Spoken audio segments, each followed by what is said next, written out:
Here's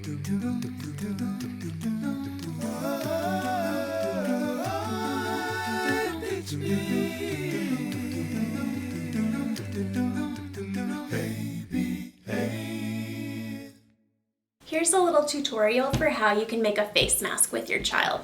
They might want something more interesting, but maybe they like a good classic, and a good bandana is perfect for that. So first, you'll want to lay your cloth flat on a flat surface. This is a bonus tip, but for a little extra added protection, you can use a coffee filter and just place it right in the middle there.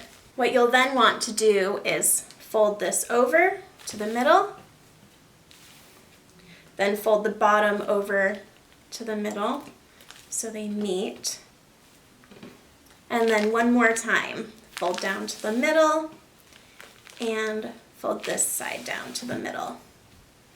You'll then want to take, you could use some ribbons if your kids like ribbons, maybe that'll make it more fun and they can choose the colors. Or if you have some hair bands around, these are kind of nice and stretchy, and they're also surrounded by fabric, which makes it a little more comfortable.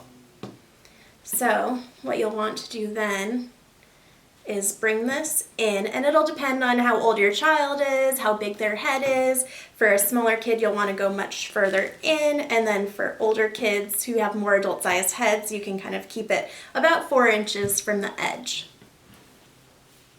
So you can do that on both sides. And then you'll want to fold the fabric over.